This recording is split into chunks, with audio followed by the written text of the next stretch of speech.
दोस्तों नमस्कार। आज का वीडियो है मोहम्मद गौरी का इतिहास और जीवन परिचय। अभी तक हमारे चैनल को सब्सक्राइब नहीं किया तो सब्सक्राइब कर ले। चलिए आइए चालू करते हैं वीडियो। यूं तो भारत पर कई मुस्लिम आक्रमणकारियों ने आक्रमण किया, जिन सभी में से मोहम्मद गौरी को सबसे ज्यादा बहादुर और तेज योद्धा माना जाता है।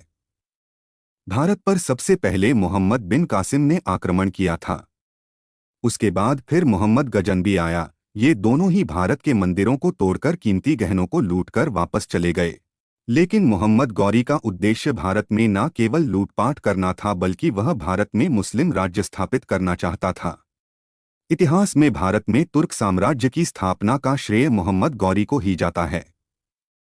यह एक बहुत निर्भीक और साहसी अफगान योद्धा था, जिसने भारत में इस्लामिक साम्राज्य को फैलाने के लिए पहले सिंध फिर पंजाब के कई क्षेत्रों पर जीत हासिल की। उसके बाद वह मध्य भारत की ओर आगे बढ़ा, लेकिन यहाँ पर शासन कर रहे महान पृथ्वीराज चौहान की वीरता और इनके विशाल सेनाओं के सामने मोहम्मद गौरी को घुटने टेकने पड़े। इतिहास में पृथ्वीराज चौहान और गौरी के बीच हुए युद्ध तराइन का प्रथम युद्ध और तराइन का द्वितीय युद्ध काफी चर्चित रहा है। मोहम्मद गौरी का जन्म। इतिहासकार के अनुसार मोहम्मद गौरी का जन्म 1149 ईस्वी में अफगानिस्तान के घौर प्रांत में हुआ था। बचपन में यह शिहाब अद-दीन के नाम से जाना जाता था।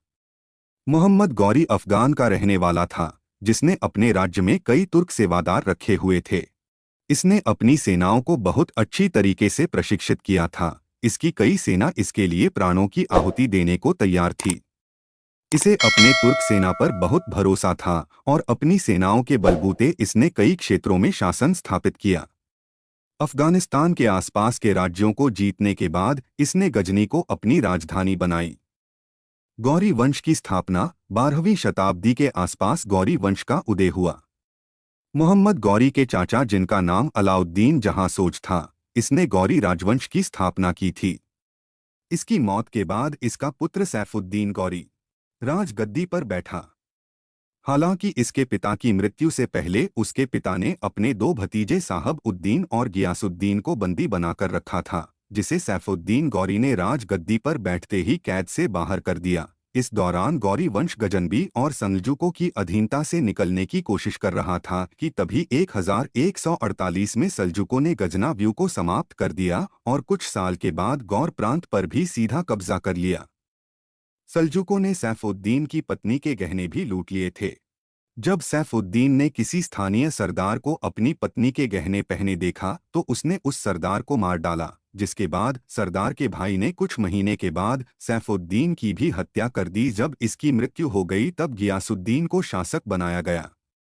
मोहम्मद गौरी ने गियासुद्दीन को अपने राज्य के विस्तार करने में बहुत मदद की।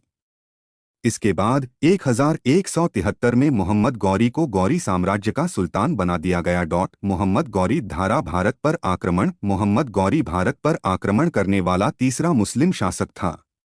इससे पहले मोहम्मद बिन कासिम और मोहम्मद गजनबी ने भारत पर आक्रमण किया था। हालांकि इन दोनों मुस्लिम शासकों ने भारत पर आक्रमण भारत से सभी कीमती चीजों और मंदिरों से गहनों को लूटपाट करके वापस ले जाने के उद्देश्य से किया था, परंतु मोहम्मद गौरी का उद्देश्य इन दोनों से काफी अलग था।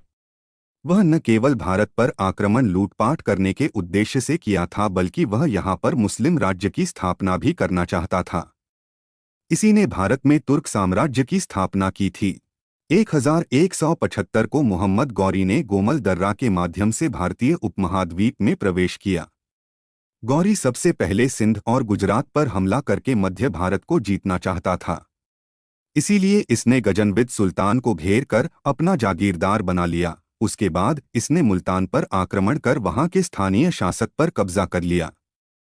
इस समय यहाँ पर सियामत को मानने वाले करामत शासन कर रहे थे।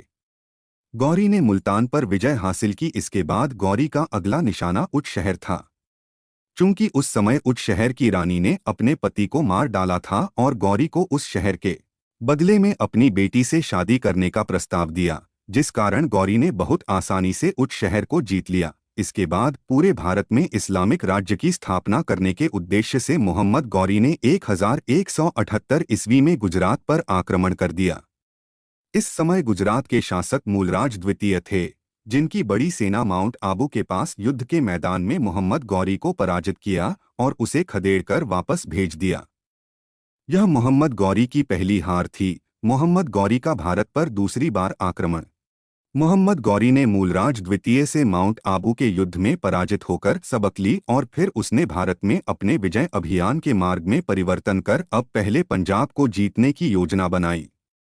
इस उद्देश्य से इसने 1179 में खैबर दर्रे से पेशावर पर कब्जा किया। पंजाब पर कब्जा करने के बाद 1181 में लाहौर पर कब्जा करने के लिए आक्रमण किया।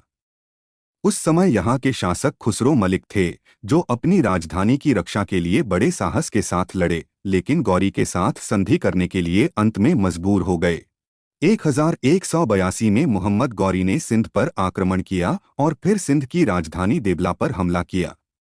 उस समय सिंध के शासक ने शांति के लिए मुकदमा दायर किया और फिर बातचीत करके मोहम्मद गौरी का जागीरदार बनना स्वीकार कर लिया। उसके बाद गौरी ने सियालकोट शहर को जीत लिया और बाद में गौरी अफगानिस्तान लौट गया।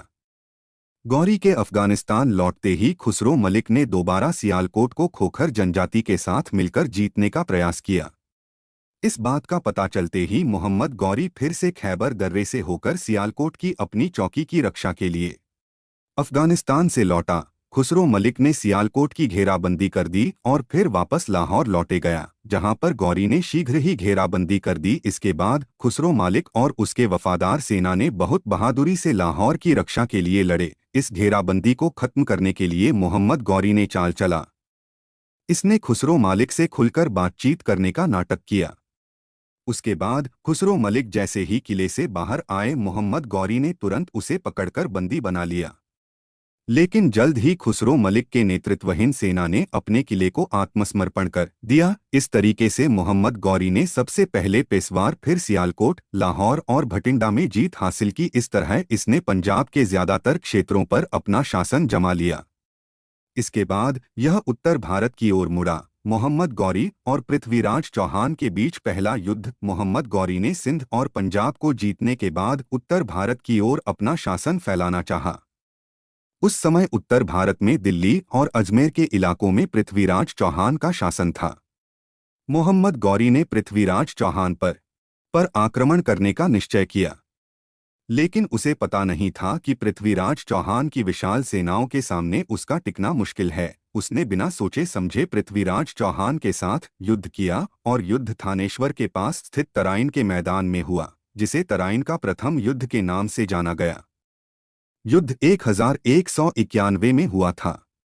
इस युद्ध में मोहम्मद गौरी की बुरी तरीके से हार हुई। मोहम्मद गौरी को पराजित करने के बाद पृथ्वीराज चौहान ने मोहम्मद गौरी को बंदी बना लिया, लेकिन कुछ समय के बाद इसे छोड़ दिया।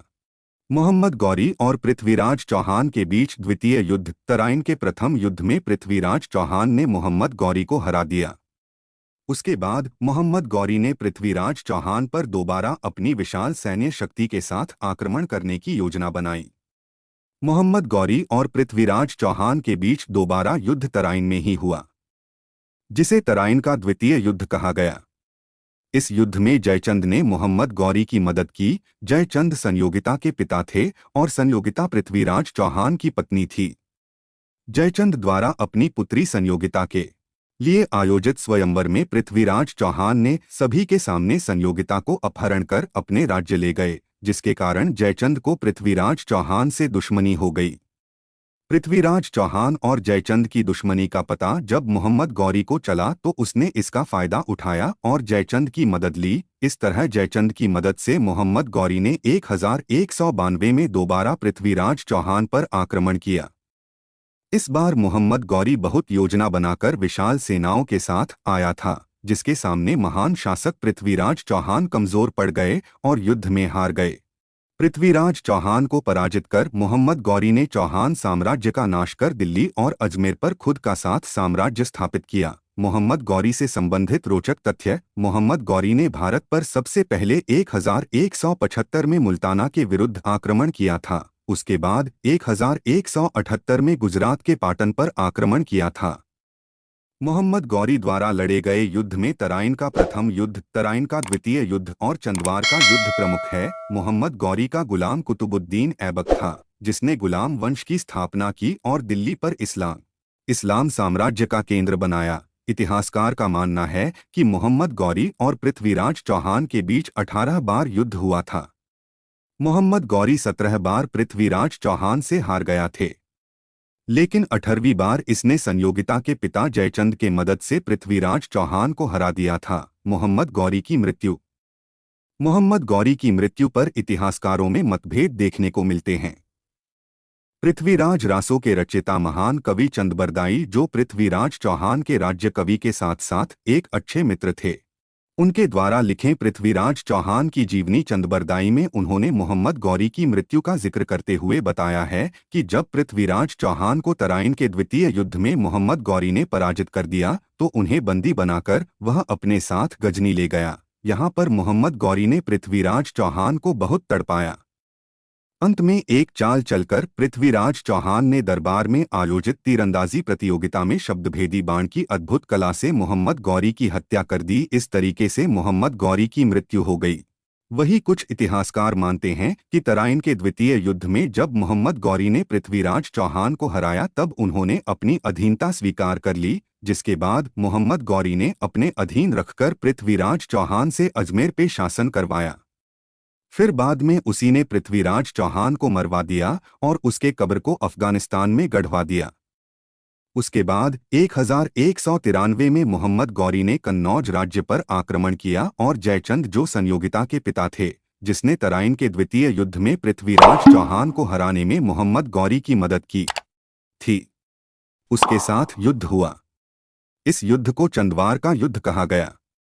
इस युद्ध में मोहम्मद गौरी ने जयचंद को पराजित कर दिया। उसके बाद वह दिल्ली पर अपने गुलाम कुतुबुद्दीन ऐबक के शासन का अधिकार देकर गजनी लौट आया। उसके बाद 1203 में मोहम्मद गौरी के बड़े भाई की मृत्यु हो गई, जिसके बाद उसने उनके राज्य का स्वतंत्र शासक ग्रहण किया।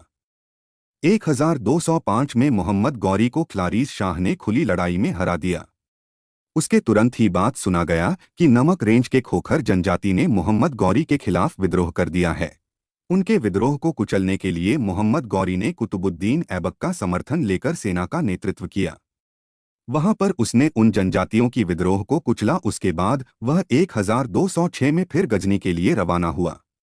यात्रा के दौरान वह सिंधु नदी के तट पर तंबू खड़ा किया था। माना जाता है कुछ साहसी खोखर जनजाति के लोग सिंधु नदी को तैरकर आए और तंबू में ही मोहम्मद गौरी की हत्या कर दी। इस प्रकार मोहम्मद गौरी का अंत हो गया। आशा करता हूँ मोहम्मद गौरी का इतिहास अच्छा लगा होगा। सब्सक्राइब, लाइक, शेयर कर दी। थैंक्स।